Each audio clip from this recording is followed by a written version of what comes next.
नमस्कार। मोबाइल यानी एक ऐसा यंत्र जिसके बिना रहने की कल्पना तक नहीं की जा सकती, मगर ये मोबाइल भी मुसीबत का सबब बनता जा रहा है। रिसर्च के मुताबिक मोबाइल से नपुंसकता के खतरे बढ़ सकते हैं। इसी पर है मोबाइल बना मुसीबत।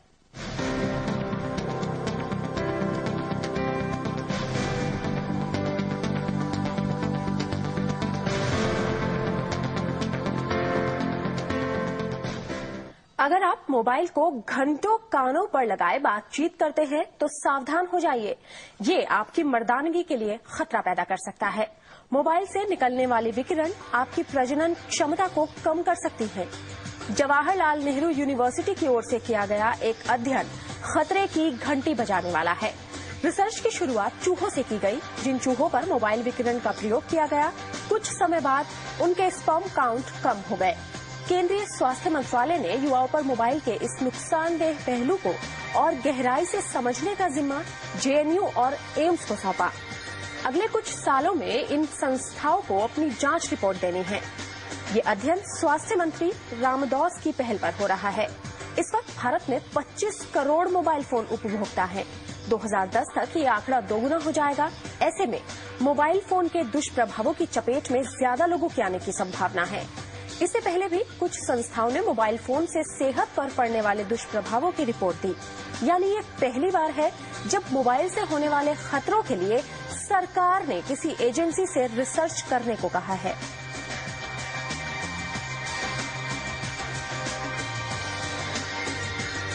तो मोबाइल फोन की घंटी आपके लिए खतरे की घंटी बजा रही है। अगर आप मोबाइल फोन का घंटों इस्तेमाल करने के आदी हैं तो आप अपनी आदत में सुधार कर लीजिए, क्योंकि ये आदत आप पर काफी भारी पड़ सकती है। काफी दिक्कतें आपको इस आदत की वजह से हो सकती हैं।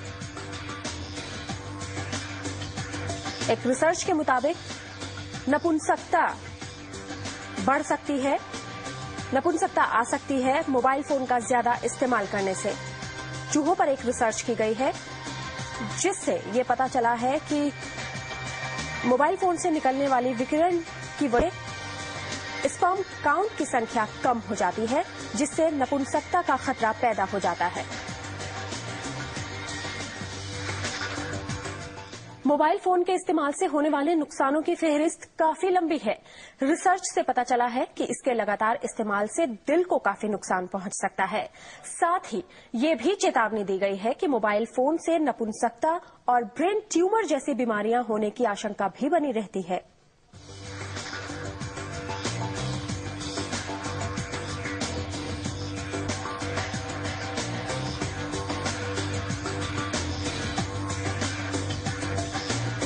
गले से लटकता मोबाइल फोन खतरनाक है।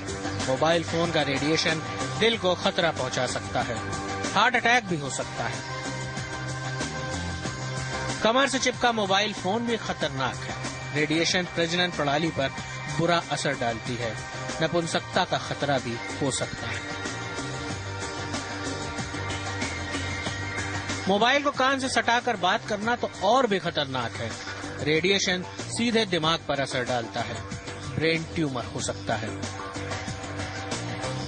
मोबाइल अगर गले से नहीं लटका है, कमर से नहीं चिपका है और कान से नहीं लगा है, तब भी खतरनाक है। टेबल पर रखा मोबाइल चुप रहे तो बेचैनी होती है, वहम हो जाता है, फोन खराब तो नहीं हो गया है। कई बार मोबाइल चुप रहता है लेकिन दिमाग में बार बार घंटी बज रही होती है। इंसान मनोवैज्ञानिक बीमारी का शिकार हो जाता है।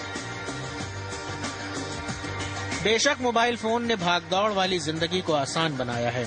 एक दूसरे से आगे निकलने की हड़बड़ी में रिश्ते पीछे छूट गए हैं। टच में रहने का आखिरी जरिया मोबाइल बन गया है। वैज्ञानिकों की माने तो जरा सी सहूलियत की हम बहुत बड़ी कीमत चुका रहे हैं। सेहत दांव पर लग गई है और ताजा रिसर्च तो कुछ ज्यादा ही डरावनी है। ब्रिटेन के जाने माने कैंसर विशेषज्ञ न्यूरो सर्जन डॉक्टर विनी खुराना ने मोबाइल फोन के नुकसानदेह असर पर हुए 100 से ज्यादा रिसर्च का अध्ययन किया। नतीजे बेहद चौंकाने वाले निकले। डॉक्टर खुराना की रिसर्च के मुताबिक मोबाइल फोन सिगरेट और एस्बेस्टस से भी ज्यादा खतरनाक है। वैज्ञानिक आंकड़ों की बिना पर डॉक्टर खुराना ने साबित किया है कि मोबाइल फोन का 10 साल का इस्तेमाल ब्रेन ट्यूमर को शर्त या दावत देना है। रिसर्च के मुताबिक मोबाइल फोन के इस्तेमाल और कुछ खास किस्म के ब्रेन ट्यूमर्स के बीच रिश्ता है। इस आशंका के सबूत भी मिले हैं और मुझे भरोसा है कि अगले 1 दशक में इस रिसर्च के नतीजे पूरी तरह साबित हो जाएंगे। डॉक्टर खुराना के चौंकाने वाले रिसर्च की तर्ज पर साल की शुरुआत में फ्रांसीसी सरकार ने भी मोबाइल फोन के नुकसानदेह असर से खबरदार किया था। जर्मनी और यूरोपियन एनवायरमेंट एजेंसी ने भी लोगों से मोबाइल फोन का कम इस्तेमाल करने की गुजारिश की थी। सभी का मानना है कि मोबाइल फोन सेहत के लिए खतरनाक है। मोबाइल फोन से खतरा है, ये बात पहली बार निकलकर सामने नहीं आई है। अब से पहले भी लगातार इस तरह की बातें होती रही हैं, लेकिन सरकार ने पहली बार ये कहा है कि रिसर्च होनी चाहिए, रिसर्च की भी जाएगी। एम्स और जेएनयू मिलकर ये रिसर्च करेंगे कि क्या वाकई नपुंसकता बढ़ सकती है मोबाइल फोन के इस्तेमाल से। ये ताजा खबर हम आपको दे रहे हैं और आपको बता दें, मोबाइल फोन के इस्तेमाल पर किए गए रिसर्च में विरोधाभासी बातें भी निकलकर सामने आई हैं। कुछ शोधकर्ता जहां मोबाइल के इस्तेमाल को इंसान के लिए खतरनाक बता रहे हैं, वहीं कुछ स्कॉलर ऐसे भी हैं जो इससे इत्तेफाक नहीं रखते। जानकारों के मुताबिक ऐसा बाजार के दबाव का नतीजा भी हो सकता है।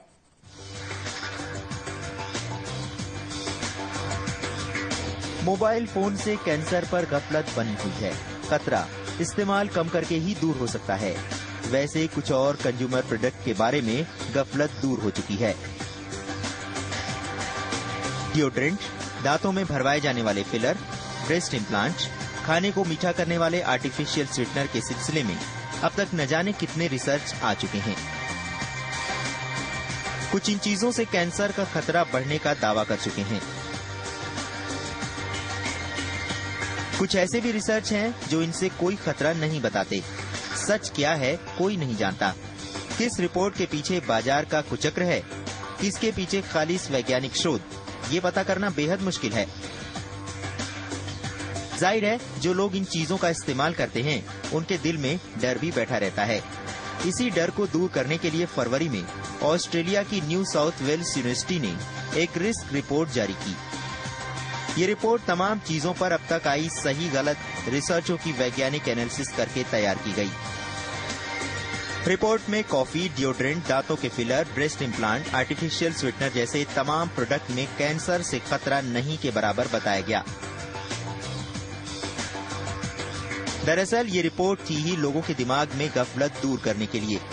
रिसर्च में सिगरेट को जरूर बेहद खतरनाक पाया गया और पुष्टि की गई कि सिगरेट पीने से सचमुच कैंसर होता है। रिपोर्ट में शराब की आदत से भी कैंसर का खतरा बताया गया, चाहे वो कम मात्रा में ही क्यों न ली जा रही हो। हालांकि कुछ समय पहले तक माना जाता था कि कम मात्रा में अगर नियमित शराब ली जाए तो नुकसानदेह नहीं होती। रिपोर्ट में उन चीजों की फहरिस्त भी दी गई जिनके बारे में पुख्ता तौर पर कुछ भी नहीं बताया जा सकता कि उनसे कैंसर होता है या नहीं। इस लिस्ट में हवा में प्रदूषण फैलाने वाले कुछ केमिकल, भांग और डिब्बाबंद मीट को प्रोसेस करने में इस्तेमाल होने वाले रसायन हैं। इन चीजों को छोड़कर कम से कम अब आप कुछ चीजों के बारे में इत्मीनान कर सकते हैं कि उनसे कैंसर फैलता है या नहीं। शेखर त्रिपाठी, जी न्यूज। तो भले ही मोबाइल से होने वाले खतरों को लेकर विशेषज्ञों के बीच मतभेद हो, लेकिन इतना तय है कि सतर्क हो जाना बेहद जरूरी है, क्योंकि मामला हमारे आपके स्वास्थ्य से जुड़ा हुआ है। अभी रुकेंगे एक छोटे से ब्रेक के लिए, जल्द हाजिर होंगे, हमारी खास पेशकश जारी रहेगी।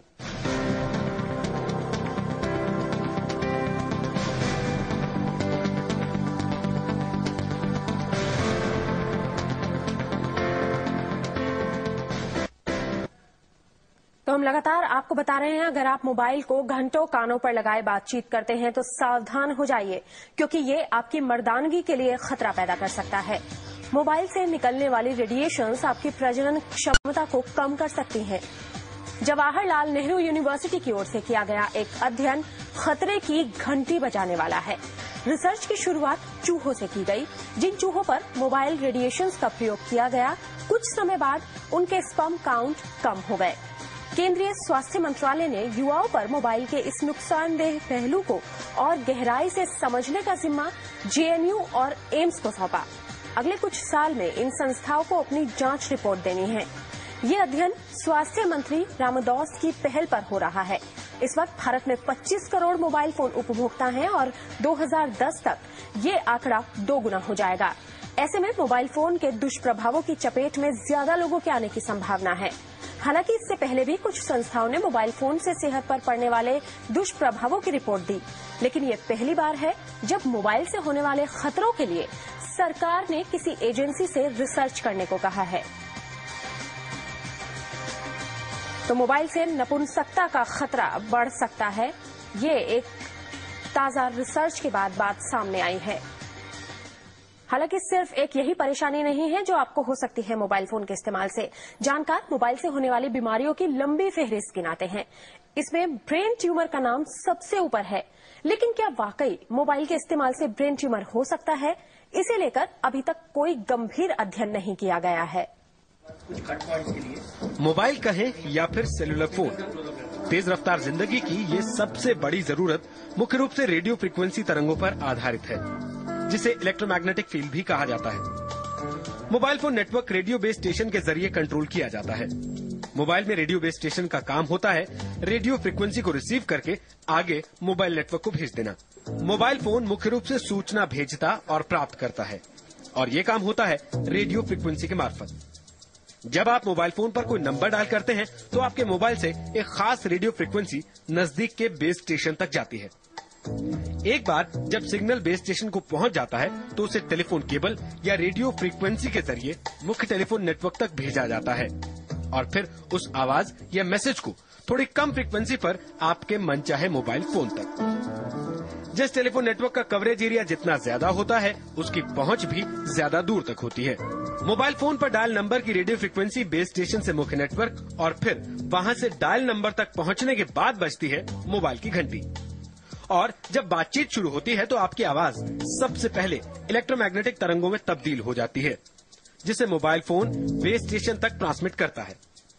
ये तरंगे ही उस शख्स के मोबाइल तक पहुंचती हैं जिससे आप बात कर रहे हैं।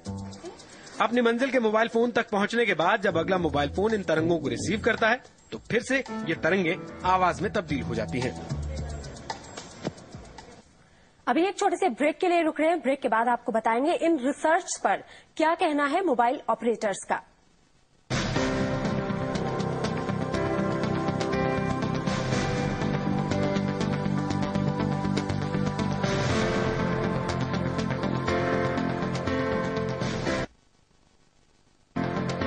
तो मोबाइल फोन के ज्यादा इस्तेमाल से तरह तरह के खतरों की बात सामने आ रही है, लेकिन मोबाइल ऑपरेटर इन नतीजों से सहमत नहीं दिखते। ऑपरेटरों के मुताबिक इस तरह के शोध के लिए स्टैंडर्ड मानकों का प्रयोग नहीं किया जाता। हर कोई अपनी सुविधा के लिहाज से निष्कर्ष निकालता है, लिहाजा इन नतीजों को ज्यादा तवज्जो नहीं दी जानी चाहिए। मोबाइल फोन वाकई सिगरेट से ज्यादा खतरनाक है? भारतीय मूल के डॉक्टर विनी खुराना के इस रिसर्च को मोबाइल ऑपरेटर्स एसोसिएशन ने खारिज कर दिया है। उसके मुताबिक रिसर्च में उन्हीं वैज्ञानिक सामग्री का चुनाव किया गया जो मन मुताबिक नतीजे दे सके। शोध संतुलित नजरिया नहीं पेश करता।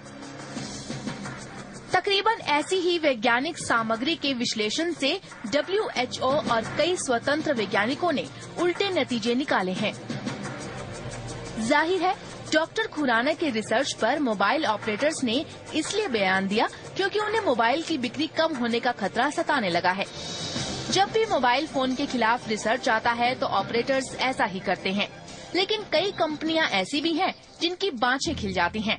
ये वो कंपनियां हैं जो मोबाइल फोन के खतरों को प्रचारित कर रेडिएशन से बचने के खास कलपुर्जे और तकनीक बेच रही हैं। मोबाइल फोन के रेडिएशन से बचाने का दावा करने वाला बायोपैड अमेरिका में खासा लोकप्रिय है। बायोपैड खास किस्म के फिल्टर हैं। दावा है कि इन्हें मोबाइल पर लगा लिया जाए तो रेडिएशन का असर कम हो जाता है। ऐसे फिल्टर का बाजार अभी विकसित देशों तक है। इसे विकासशील देशों तक फैलाने की तैयारी है। ये तभी बिकेंगे जब लोग मोबाइल फोन के खतरे से डर जाएं। बिक्री घटाने वाले रिसर्चों से निपटने के लिए मोबाइल ऑपरेटर्स का अपना तरीका है। वो ऐसे रिसर्चों को बढ़ावा देते हैं जो मोबाइल से कोई खतरा न होने की बात कहते हैं। मसलन 1994 से 2005 तक मोबाइल फोन पर 170 रिसर्च हुए। ज्यादातर रिसर्च मोबाइल कंपनियों ने ही कराया। वैसे हर रिसर्च के पीछे छुपा हुआ एजेंडा नहीं होता। बहुत से रिसर्च खालिस वैज्ञानिक नतीजे पाने के लिए भी हो रहे हैं। इनके सामने फंड की दिक्कत तो है ही, कई चुनौतियां भी हैं। दरअसल सही नतीजे के लिए सही सैंपल यानी नमूना बेहद जरूरी है। कुछ रिसर्च के लिए सिर्फ 10 लोग काफी होते हैं, तो किसी रिसर्च के लिए 1000 लोगों का नमूना भी नाकाफी होता है। साल 2007 में पीजीआई चंडीगढ़ ने अमेरिका में हुए एक सेमिनार में दावा किया कि मोबाइल फोन से बहरापन हो सकता है। 100 लोगों के नमूने को नाकाफी बताकर विशेषज्ञों ने इसे खारिज कर दिया। सैंपल सही हो तो भी रिसर्च में इस्तेमाल तकनीक से नतीजे में फेरबदल हो जाता है। डेनमार्क के वैज्ञानिकों ने 4.25 लाख लोगों पर रिसर्च कर ये दावा किया कि मोबाइल फोन से नुकसान नहीं होता। वैज्ञानिक रिसर्च में इस्तेमाल हुई तकनीक और तरीके को सही नहीं मानते। जाहिर है, रिसर्चों की सच्चाई जांचने परखने के लिए जब तक ठोस कोशिश नहीं होगी, तब तक आम आदमी गफलत में फंसा रहेगा। इस गफलत का फायदा कंपनियां उठाती रहेंगी। ब्यूरो रिपोर्ट, जी न्यूज। मोबाइल बना मुसीबत हमारी खास पेशकश में फिलहाल इतना ही। एक छोटे से ब्रेक के लिए रुकेंगे। ब्रेक के बाद देखिए हमारी खास पेशकश कृष्णा सब जानता है।